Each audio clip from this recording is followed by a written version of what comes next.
इससे next question जब हमारे पास आता है तो वो आता है question number 12। The freezing point depression constant Kf of benzene is इतना, the freezing point depression for the solution of molality इतना containing a non electrolyte solute in benzene rounded up to the 2 decimal places. मैं समझता हूँ बहुत आसान question, देख के आप बहुत खुश हुए होंगे जी। कहाँ से आया? लिक्विड सॉल्यूशन का क्वेश्चन है। लिक्विड सॉल्यूशन का इससे पहला वाला क्वेश्चन था, आपको उसमें मज़ा आया होगा, इसमें ही बहुत मज़ा आएगा आपको। बहुत आसान सा question. The freezing point depression constant Kf दे दिया आपको equal to 5.12। Okay, the freezing point depression for the solution of molality, molality आपको दे दिया 0.078 containing a non electrolyte solute. Non electrolyte है तो आई वैसे तो बने लेने की जरूरत नहीं थी, डेल्टा TF ही पूछ रहा है सीधा Kf इंटू एम, आई है नहीं। Kf कितना 5.12, m कितना 0.078, आपसे आंसर पूछा है। क्या सच में आपको डॉक्टर बनने से कोई रोक सकता है? ये आपका स्टेथोस्कोप।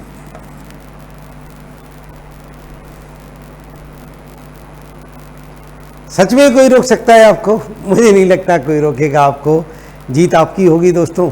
एक और क्वेश्चन आपके साथ, क्वेश्चन नंबर 15 है इसके बाद में हमारे पास में।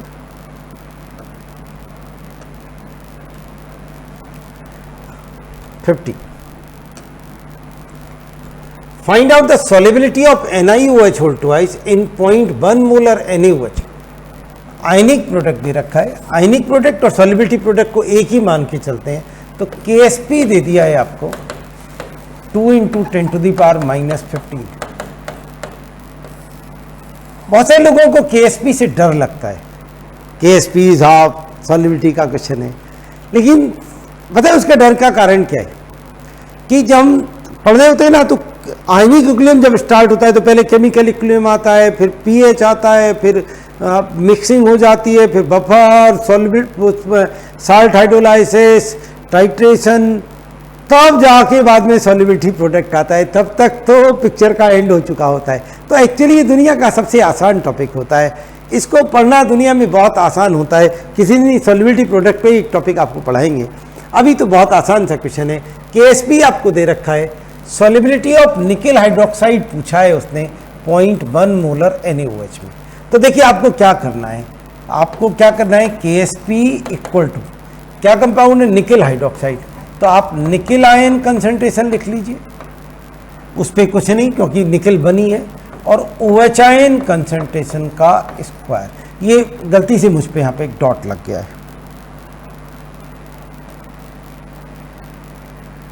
चल ये भी साफ हो गया। आपने कहा साहब इसमें OH2 है, सॉरी कंसंट्रेशन में अंदर कोई नंबर नहीं डालते।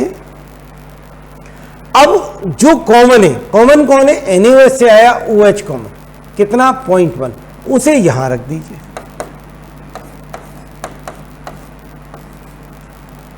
रख दिया, जो बचा है उसको सॉल्युबिलिटी मान लीजिए। डैश क्यों लगाया भाई? पानी में सॉल्युबिलिटी को S लेते हैं और किसी सॉल्यूट में तो S dash S double dash S, बस ये निकलवा रहा है आपसे। आपने कहा मित्र सर सच में ये इतना आसान क्वेश्चन होता है?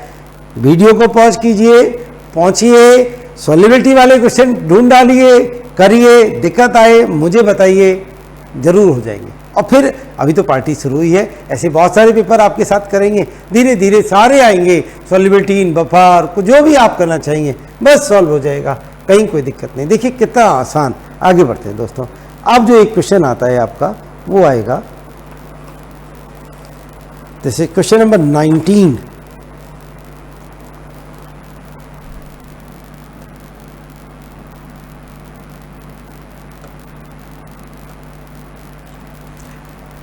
A mixture of nitrogen and argon gases in a cylinder contain 7 gram of nitrogen and 8 gram of argon. Okay.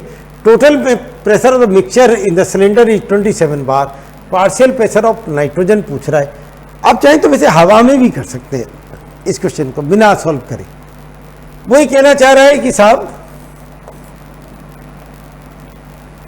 Total pressure 27 बार है, इसमें प्रेशर ऑफ नाइट्रोजन कितना है ये पूछना चाह रहा है, और प्रेशर ऑफ आर्गन, इन दोनों का सम जो होगा वो 27 है। तो सर्टेनली 27 से कम आएगा, ये बात तो पक्की है। अब याद रखिए, जो किसी एक फ्लास्क में प्रेशर जो होते हैं प्रोपोर्शनल टू मोल होते हैं। तो what is the mole of nitrogen, कितने ग्राम नाइट्रोजन है? 7। नाइट्रोजन का मॉलिक्यूलर वेट 28। यहां पे थोड़ी गड़बड़ कर देता है बच्चा जल्दबाजी में, वो 14 ले जाता है। N2 चाहिए भाई, दिस इज 0.25 मोल। आप 1/4 भी कह सकते थे। आर्गन के कितने मोल हैं? मोल ऑफ आर्गन, कितना आर्गन है हमारे पास में? 8 gram. What is the molar mass of argon? This is 40, ये 0.2 मोल है। अब मुझे बताइए किसके मोल ज्यादा है? आपने कहा साहब नाइट्रोजन के। तो अगर दोनों के मोल बराबर होते तो 27 का आधा, मतलब 13.5 इसका होता, 13.5 इसका। अब इसके ज्यादा हैं तो इसका प्रेशर थोड़ा ज्यादा होगा, 13.5 से ज्यादा। देखते हैं कितने ऑप्शन है 13.5 से ज्यादा। आपने कहा मित्तल सर 2 ऑप्शन है, अब कैसे सॉल्व करेंगे? तो सॉल्व कर लीजिए, इसमें कौन सी वाली बात है। मोल फ्रैक्शन ऑफ नाइट्रोजन निकाल दीजिए, वो mole of nitrogen upon total moles. Total moles कितने हैं?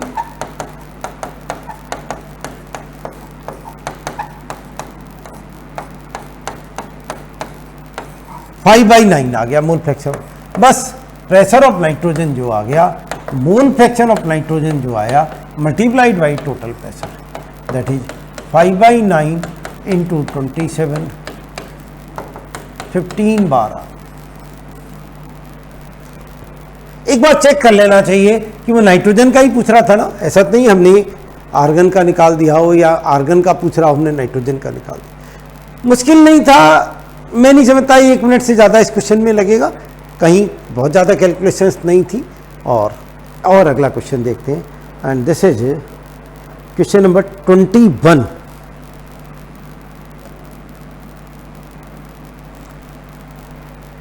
Paper chromatography is an example of, 2 chapter में होता है ये आपके पास chromatography.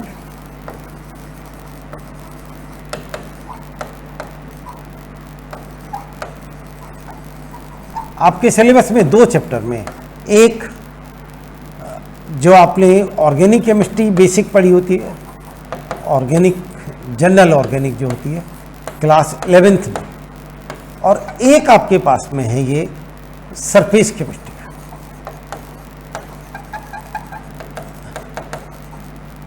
Surface chemistry and metallurgy, जहाँ पे रिफाइनिंग वगैरह पढ़ी जाती है मेटलर्जी में, वहाँ पे भी इसको मानते हैं। बहुत आसान सा एक क्वेश्चन पूछा है, पेपर क्रोमेटोग्राफी किसका एग्जाम्पल है? आपको मालूम होना चाहिए, it is an example of partition chromatography.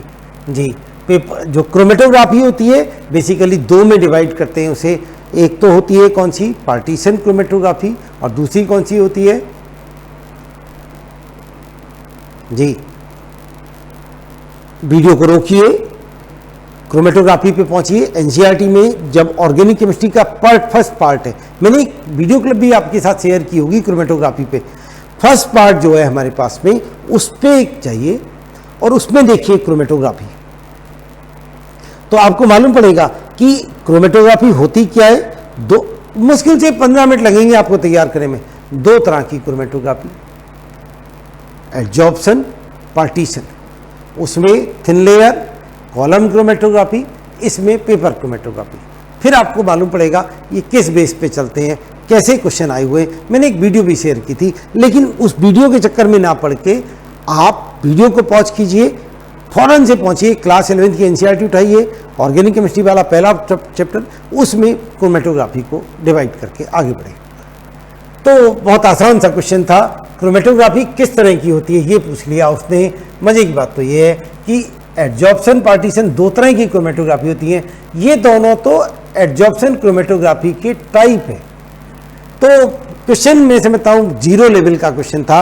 जैसे किसी ने पूछ लिया हो आपसे, बायोलॉजी अगर आप पढ़ते हैं, कि साहब बताइए इनमें से कौन मैं तो ज़्यादा ग्रुप नहीं जानता, ऑर्थोपोड है, नहीं, ऐसे पूछ लिया हो, बिल्कुल आसान लड्डू क्वेश्चन।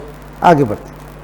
अब किसी को क्रोमेटोग्राफी नहीं आती है, वो डर लगता है उसे क्रोमेटोग्राफी के नाम से, तो एक अलग बात है। अगर हमें इतना तो जानना चाहिए क्रोमेटोग्राफी क्या होती है, कितने टाइप की होती है। क्वेश्चन सॉल्व हो गया साहब। हाँ जी साहब, question number 23।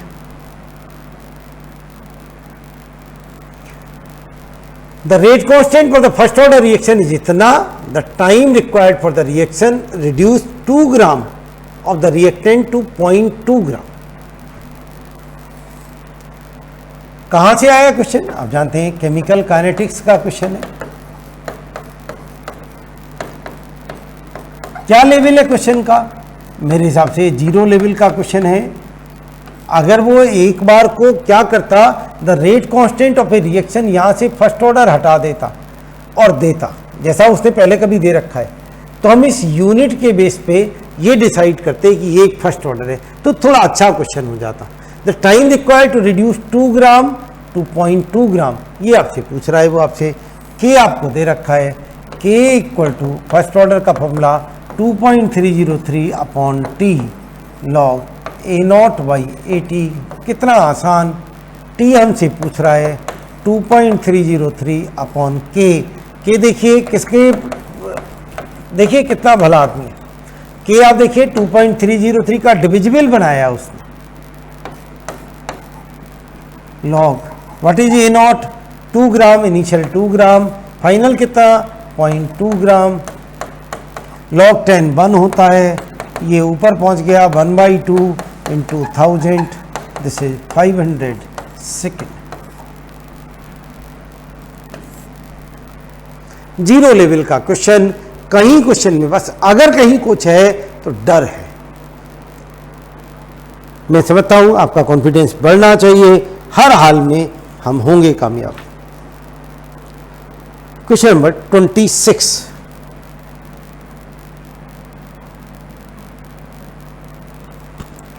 Hydrolysis of sucrose is given by, okay, if the equilibrium constant Kc of the reaction is इतना, ठीक है, at 3 डेल्टा G0 पूछ रहा है।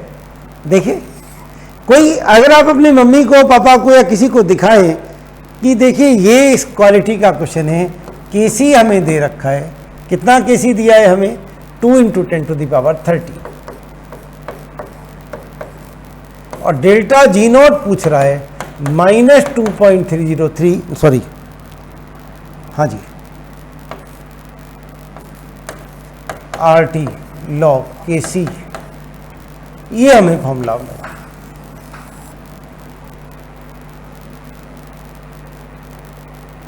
$2.303 ये लग गया, R 8.314, क्योंकि आंसर, ओह माय गॉड,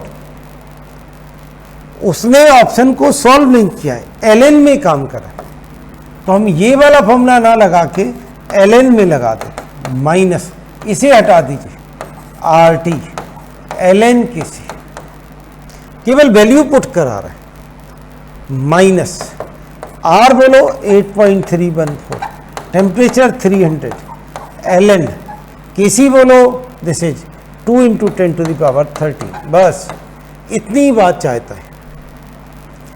पहला ऑप्शन पॉजिटिव है, चौथा ऑप्शन पॉजिटिव है, 2 नेगेटिव है, जूल पर मोल पर केल्विन 300, ln इतना, जबकि Kc दे रखा है 2 में, ln यहाँ पे, इसने पता नहीं क्यों डबल किया है, ये पता नहीं, मुश्किल,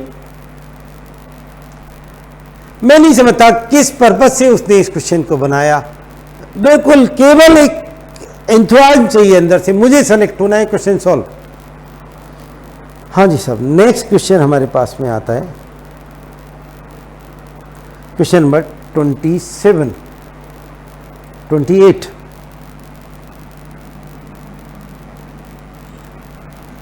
N element has BCC structure, okay. सबसे पहले ध्यान रखिए इसमें, सबसे पहले जब आप सॉलिड स्टेट का इस तरह का क्वेश्चन पढ़ें,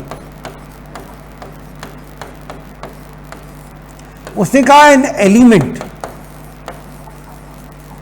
ये बहुत बड़ी बात है, आपको उसने कहा एलिमेंट, BCC। अगर वो एक कंपाउंड हैज BCC स्ट्रक्चर तो थोड़ा अलग हो जाता था question. An element has BCC structure with a cell edge 288 picometre. जहां तक मेरी नॉलेज है तो ये एनसीईआरटी से डायरेक्ट दे दिया है उसने। एटॉमिक रेडियस पूछ रहा है, R पूछ रहा है। BCC में R इक्वल टू a√3/4 होता है। ए आपको मालूम, R पूछ रहा है आपसे। और मजे की बात देखिए, ऑप्शन भी सॉल्व नहीं करें, एज सच रखवा रहा है,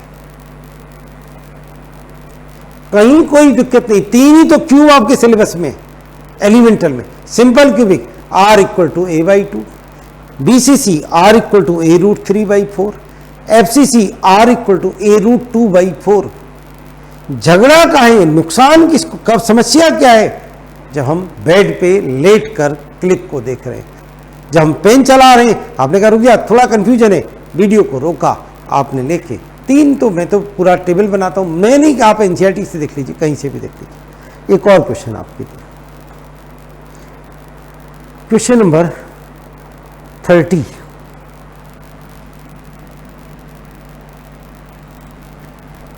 आइडेंटिफाई द करेक्ट स्टेटमेंट। कौन सा स्टेटमेंट करेक्ट है? Interstitial compounds are those that are formed when small atoms like hydrogen, carbon और nitrogen are trapped inside the crystal lattice. The oxidation state of chromium इतना, Cr+2 is strong. ये उसका question है inorganic chemistry का।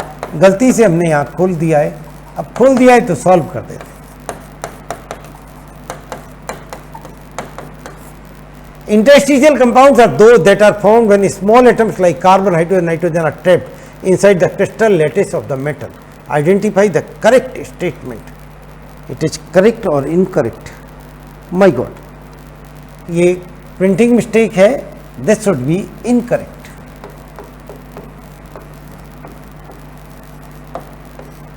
उसने incorrect पूछा था क्योंकि फर्स्ट स्टेटमेंट करेक्ट है। आप जानते हैं ना इंटरस्टिशियल कंपाउंड क्या होते हैं? ये हमारे पास एक मेटल है, कोई भी आयरन मेटल मान लीजिए, ये इसके एटम्स लगे हुए, किसी भी पैकिंग में मान सकते हैं। आपने कहा ऐसे नहीं लगेगा, वैसे लगे, जैसे चाहे ऐसे मान लें, आप यूं मान लें, क्या फर्क पड़ता है? कोई फर्क नहीं। इसके बीच में जो खाली जगह बची हुई, यहाँ छोटे छोटे एटम्स अपना घर बना लेते हैं लोग। 2 मकानों के 4 मकानों के बीच में जगह आ जाती है, झुग्गी डाल लेते हैं, छोटा सा उसने घर बना लिया अपना।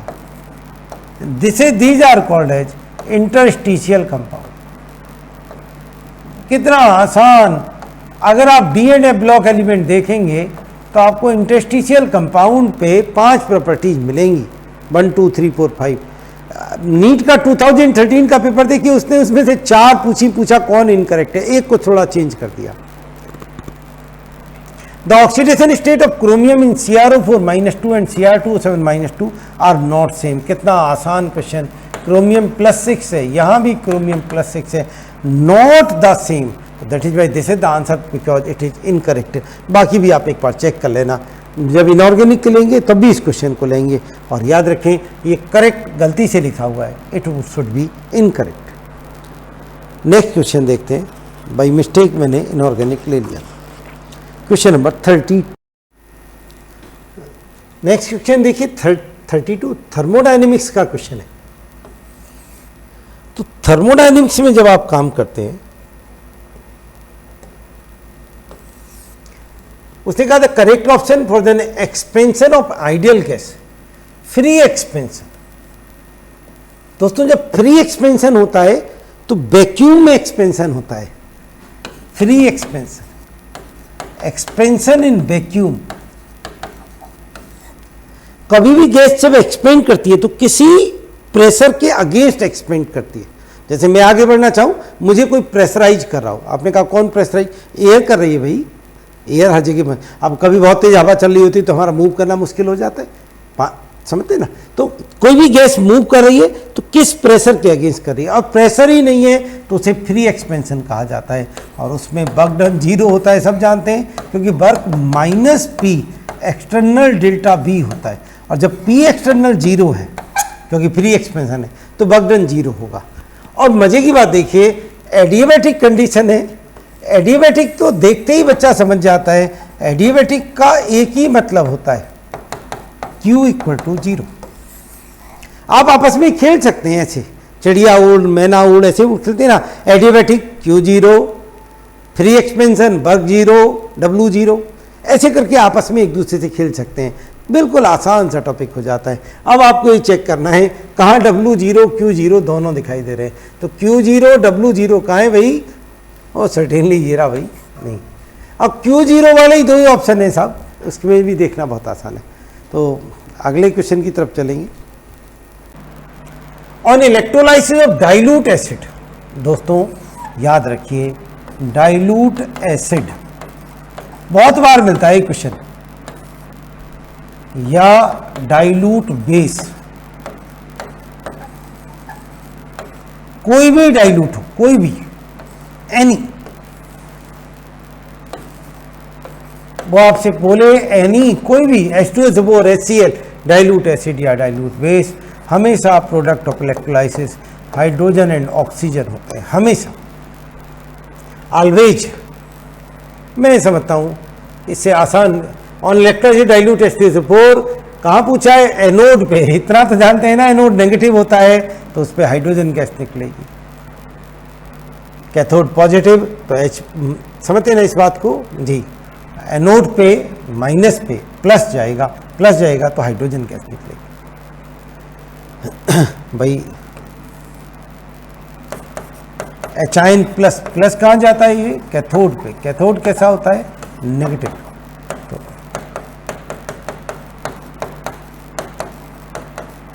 और OH आयन कैसा होता है? ये एनोड पे जाता है। एनोड कैसा होता है? पॉजिटिव। सॉरी, मैं यहाँ पे गड़बड़ कर गया।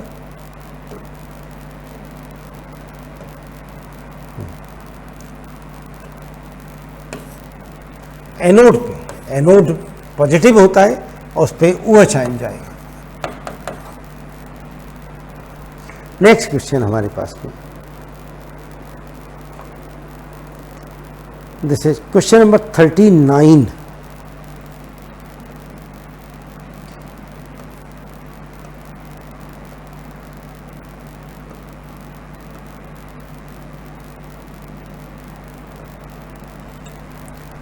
Number of Faraday required to produce 20 gram of calcium. अब किससे बनाना है इससे मतलब नहीं है। 1 फेराडे की डेफिनेशन में लोग पढ़ते हैं 1 फेराडे कितना कैल्शियम बनाएगा साहब? कितना कैल्शियम? कैल्शियम का एटॉमिक मास कितना होता है? 40। चार्ज कितना होता है कैल्शियम पे? 2 यूनिट, 20 ग्राम बनाएगा। क्वेश्चन सॉल्व हो गया। अगर वो एल्युमिनियम पूछता, जरा सोच के बताइए कितना बनेगा? यस, एल्युमिनियम का एटॉमिक मास 27, एल्युमिनियम पे प्लस चार्ज 3 होता है, 9 ग्राम बनेगा। जरा सोच के बताइए 1 फेराडे से कितना सोडियम बनेगा? अगर वो सोडियम पूछता, आपने कहा मित्तल सर सोडियम का एटॉमिक मास 23, सोडियम पे +1 चार्ज होता है 23 ग्राम। सोच के बताइए कितना कॉपर बनेगा +2 से? आपने कहा कॉपर का एटॉमिक मास 63.5, चार्ज 2, इतने ग्राम। कितना जिंक बनेगा? जिंक पे +2 चार्ज होता है, 65.5 ग्राम उसका एटॉमिक मास होता है भाई 2, इतने ग्राम। 1 फेराडे से कितना क्या सिल्वर बनेगा? 108 सिल्वर का एटॉमिक मास। कितना आसान है देखिए। कितनी हाइड्रोजन बनेगी? आपने कहा मित्तल सर कैसी बात कर रहे हो? हाइड्रोजन पे +1 चार्ज होता है, 1/1 ग्राम, या फिर 11.2 लीटर हाइड्रोजन एट STP। आपने कहा ये कैसे बनाया? H2 में कितने चार्ज चाहिए? 2 चाहिए, 2 H+ लगेंगे ना बस। तो 1 फेराडे 22.4 अपॉन कितना चाहिए इसमें? 2 H+, 2 पे प्लस चार्ज, इतने लीटर। ऑक्सीजन बनाना है आपको, कितने ग्राम ऑक्सीजन बनेगा साहब? ऑक्सीजन पे कितना चार्ज होता है? -2 होता है। कितने ग्राम ऑक्सीजन का atomic mass? 32 upon 2, 16 gram oxygen. STP पर पूछने लगे तो कैसे बनाएंगे? STP पर दो O से बनेगा ना O2, तो O2 22.4 अपॉन कितना चार्ज हो गया -2 और 2 से मल्टीप्लाई 4, 5.6 लीटर। कैसे भी कर सकते हैं, जो आपका मन करे, जो आपका मन करे आप उस तरह से कर सकते हैं। जैसे ऊपर थोड़ा गलत हो गया, ये वाला ऊपर O-2 लिखा हुआ, तो O का जो एटॉमिक मास होता है वो 16 होता है, तो this would be not 16 gram, it would be 8 ग्राम। या फिर आप ऐसे सोच सकते थे O2 बनता है 2 O- से, O पे चार्ज कितना हो गया -2, 2 पे 4, O2 का मॉलिक्यूलर वेट 32/4, 8 ग्राम। चाहे O मान लें चाहे O2, एक ही बात है। एक और क्वेश्चन देखते हैं, क्वेश्चन नंबर हमारे पास में 40। Which one of the following has maximum number of atoms? किसमें मैक्सिमम नंबर ऑफ एटम्स है? 1 ग्राम O2 में कितने एटम्स है? 1 अपॉन ऑक्सीजन का मोलर मास 32 इंटू 2, क्यों O2 में 2 एटम है ना, तो 1/16, ये इसका आ गया। इसमें देखें 1 ग्राम लिथियम का एटॉमिक मास बेचारे ने दे रखा है (7), इतने मोल। इसमें देखिए 1/108, कितना भला आदमी है, इतने मोल्स में बना लेते हैं बस। ये 1/16 आया था, 1/24 मोल्स। अब बताइए कौन ज्यादा है? मैक्सिमम पूछ रहा है, तो आप कहेंगे जिसमें नीचे सबसे कम हो, तो ये आ गया आंसर। मैं नहीं समझता इस लेवल का क्वेश्चन किसी भी यूटी में आपसे पूछा गया होगा। एक अच्छा क्वेश्चन है। For the reaction 2Cl gives Cl2,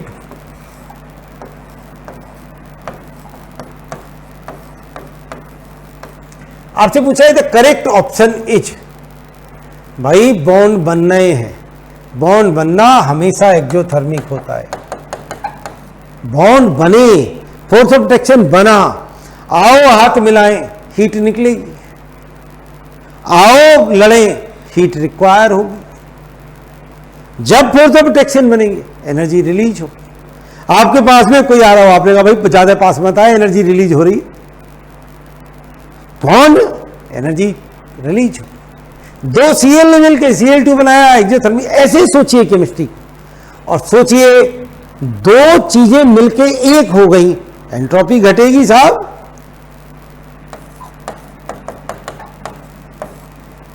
ये ज्यादा फैला हुआ है, 2 वैसे भी सोच सकते हैं, 2 गैस 1 गैस, एंट्रोपी घटी जी साहब। Delta H negative less than 0, ये दोनों ऑप्शन उड़ गए, ये तो ग्रेटर देन 0 है, और डेल्टा S नेगेटिव। आंसर बोलिए, that should be B.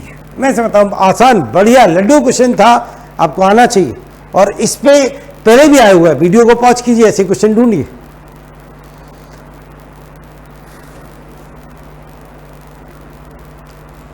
(43)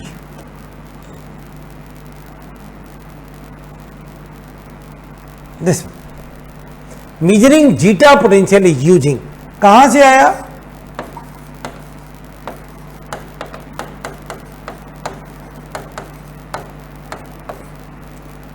answer surface chemistry से है।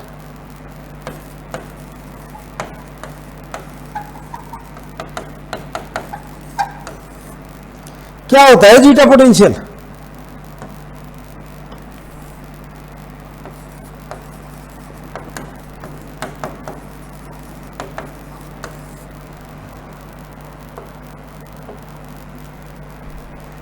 इसे आपको याद हो, बहुत फेमस है, इलेक्ट्रोकाइनेटिक पोटेंशियल भी कहते थे।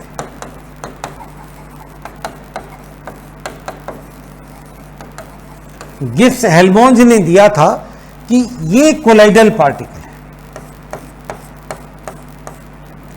अब कोलाइडल पार्टिकल पे चार्ज की एक फिक्स लेयर होती है, नेगेटिव चार्ज की फिक्स लेयर।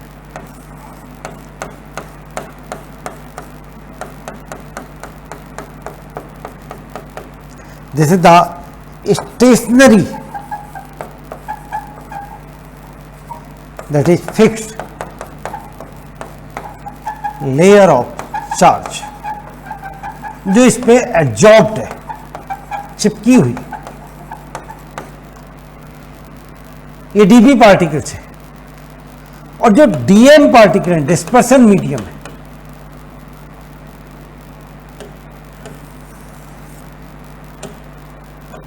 जो डिस्पर्सन मीडियम है हमारे पास, ये डिस्पर्सन मीडियम, मान लो सल्फर सोल है पानी में, तो डिस्पर्सन मीडियम से अपोजिटली चार्ज की लेयर, भाई नेगेटिव की चारों तरफ पॉजिटिव का एक बनेगी, this the layer of opposite charge from dispersion medium, इसके ऊपर आ जाती है, काफी दूर तक होगी।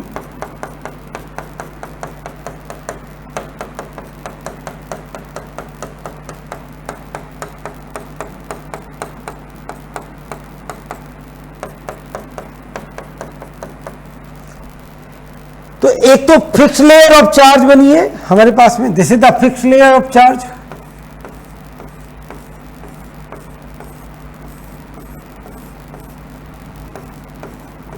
और स्टेशनरी जिसे करें, और एक मोबाइल लेयर ऑफ चार्ज है, दिस इज द, ये तो fix layer, stationary layer, mobile layer of opposite charge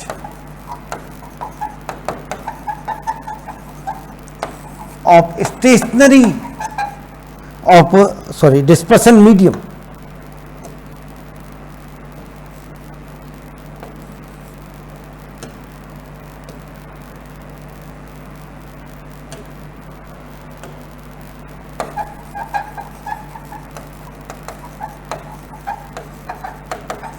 इन दोनों लेयर के बीच में एक पोटेंशियल डिफरेंस डेवलप हो जाता है, द पोटेंशियल डिफरेंस बिटवीन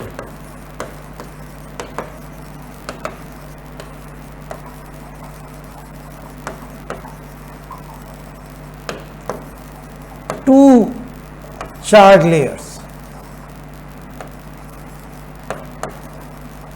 उसे हम इलेक्ट्रोकाइनेटिक पोटेंशियल कहते हैं, और जितना ये ज्यादा होगा उतनी स्टेबिलिटी ज्यादा होगी, प्रोपोर्शनल टू स्टेबिलिटी, जितना जीटा पोटेंशियल ज्यादा उतना वो ज्यादा, तो दैट इज वाई ये क्या निकालता है, स्टेबिलिटी ऑफ कोलाइडल सोल निकाल देता है। और last question of this paper,